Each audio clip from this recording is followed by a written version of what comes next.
E é agora que em Berserk parece que teremos um novo eclipse, ou algo assim. Saiu o capítulo novo 383 do mangá e apesar de várias páginas e coisas importantes, na verdade pareceu uma transição. Agora, transição pra quê? Tô aqui pra comentar tudo desse último capítulo e fazer algumas especulações sobre o próximo, considerando que, antes desse capítulo sair, teve uma declaração do Koji Mori, que tá editando Berserk depois do falecimento do Miura, dizendo que os acontecimentos deste volume que acabou de ser lançado e do próximo, a luz apagou. Bem, são os acontecimentos que mais atormentaram o Miura de elaborar desde o eclipse. Ou seja, o que vai acontecer daqui pra frente não apenas foi muito bem dividido, contextualizado, conversado entre o Miura e seus assistentes e seu melhor amigo, Koji Mori, mas também foi algo que o atormentou, que o deixou angustiado, algo possivelmente bem pesado. E impactante também a promoção de metade do preço em toda a minha coleção na loja. Estampas inclusive inspiradas nesse universo de Berserk. Lançamentos para quem curte o universo de Demon Slayer, inspirados neste Castelo Infinito que acabou de sair no cinema e muito mais. Em loja.com.br/Gabi-Xavier, depois desse vídeo, aproveita que é só nessa semana. Promoção de até metade do preço em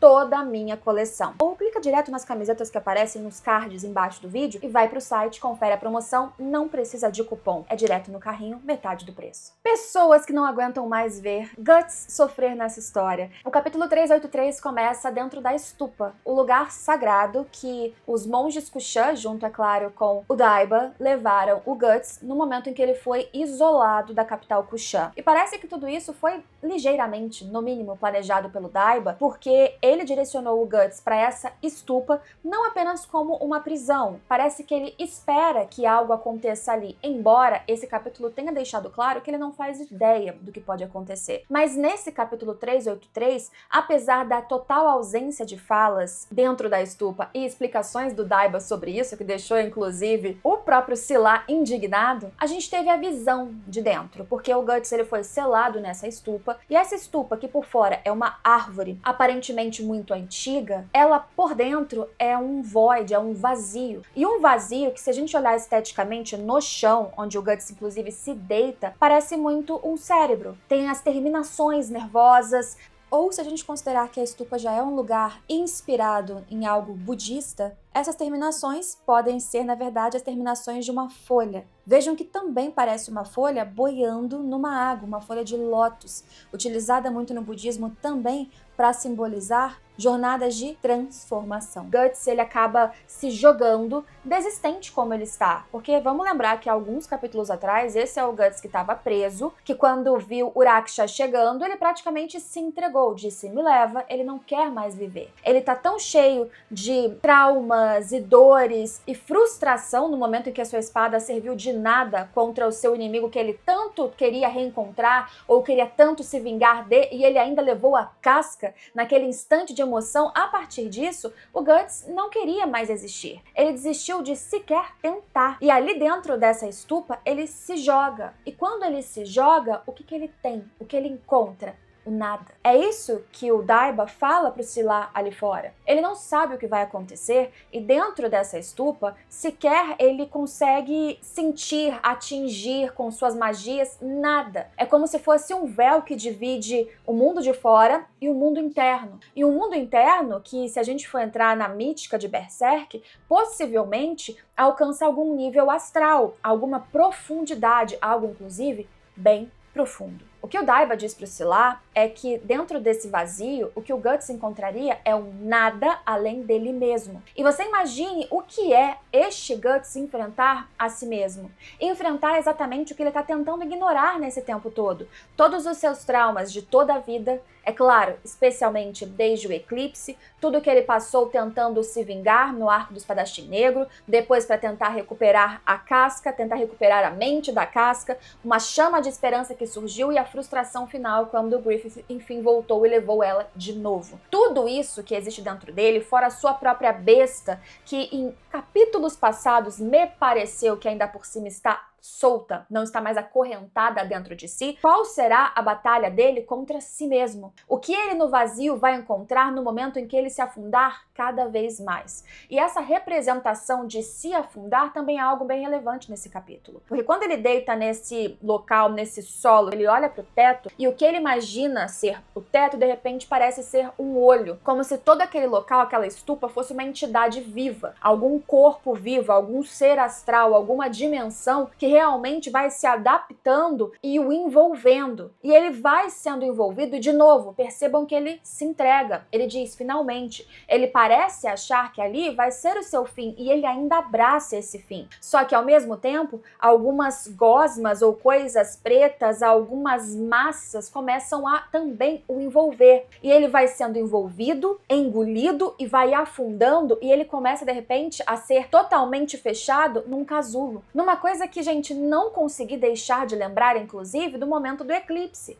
A própria transformação do Fento, do Griffith em Fento. No momento em que ele vira o quinto dedo da mão de Deus, e ele também é envolvido numa esfera como essa, e dentro daquilo, de certa maneira, ele também começou a afundar, a passar por todas as mortes que foram trazendo a sua transformação. É claro que aquele era um outro momento, era um eclipse através de um berrelite vermelho, era um outro contexto. Mas se a gente está tratando do mesmo universo e de algumas associações que podem ser feitas nessa lógica, né, deste mundo, eu acho que não é uma coincidência que o Guts também esteja sendo envolvido por algo, enquanto o próprio capítulo e a abertura deste volume diz que ele está afundando cada vez mais em um vazio. O que ele vai encontrar neste vazio e nessa imensidão, nessa profundidade que ele está sendo sugado para? Dentro dessa profundidade, sem dúvidas, como o próprio Daiba disse, ele vai encontrar a si mesmo. E ele talvez tenha que passar por um processo de enfrentar de novo todos esses seus apóstolos do seu passado, todos esses seus traumas, uma sessão de terapia, de choque, que pode e possivelmente o transformará para sempre. Esse é um momento de transformação.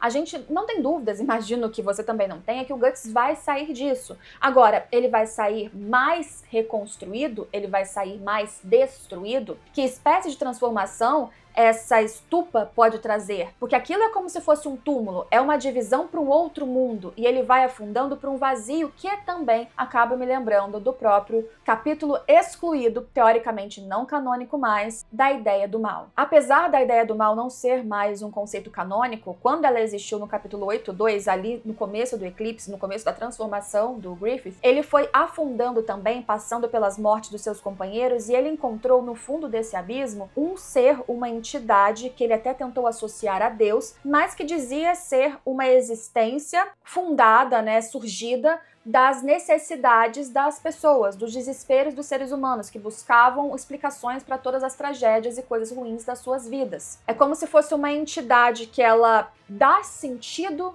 para o que é a humanidade e existe também, ao mesmo tempo, em demanda da humanidade. É um paradoxo da sua formação. Será que talvez o Miura, por exemplo, tenha eliminado o conceito de ideia do mal lá no eclipse porque ele queria retrabalhá-lo em outro momento? Talvez não igual ao que a gente tem como acesso desse capítulo excluído, mas algo que, por exemplo, o Guts vai encontrar nesse seu processo, porque eu acho muita coincidência, de novo, que ele seja envolvido numa espécie de casulo, num outro universo, numa esfera astral que do lado de fora nenhum deles consegue acessar, que ele vai encontrar de novo, presenciar, lidar com seus próprios medos, seus próprios traumas, e a semelhança com o que aconteceu com o Griffith, ele também está entrando nesse local no seu momento mais quebrado, em que talvez, como aconteceu com o seu ex-amigo e agora arqui-inimigo, ele também esteja com o coração gelado, endurecido de tanto sofrer. É um paradoxo também, porque ao mesmo tempo que ele está tão machucado e dolorido, ele está num estado desesperado, sem querer sentir mais. E agora ele está sendo sugado e obrigado a sentir porque ele vai entrar em contato com nada exceto ele mesmo. E ele mesmo está cheio de marcas e problemas que ele não está pronto para enfrentar.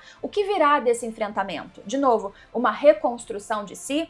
Existe algo nesse momento, nesse mundo, nessa esfera astral que ele vai entrar em contato que poderá reconstruir o seu corpo? Ou será que é realmente apenas uma jornada psicológica e que dela ele pode perecer, ele pode simplesmente acabar, não resistir? Ou se ele conseguir ultrapassar essas barreiras, lidar com o que ele está tentando ignorar até agora, em todos esses últimos capítulos, ele pode sair disso ainda mais forte, fortalecido e talvez tentando controlar, inclusive, e usar a potência até mesmo da sua besta interior. Porque o Guts, como estava até então, mesmo que ele não estivesse nesse momento mental tão quebrado, ele já estava no limite do seu corpo físico também, praticamente se entregando a Berserker Armor se ele continuasse a usando ou não tendo mais capacidade de luta como antes, de tanto que ele já foi exaurido pelo uso da Berserker Armor por tantas batalhas ao longo de todos esses últimos arcos. Então, precisava acontecer de fato alguma coisa para que ele fosse uma potência num possível enfrentamento final contra o inimigo, né? Contra o Fento, contra o Griffith. De alguma maneira, por mais que talvez Berserk não seja uma história heróica do escolhido, embora tudo indique mais ou menos isso, né? Que o Guts ele é sempre o ponto fora da curva, por mais que ele não fosse a única e principal chave no enfrentamento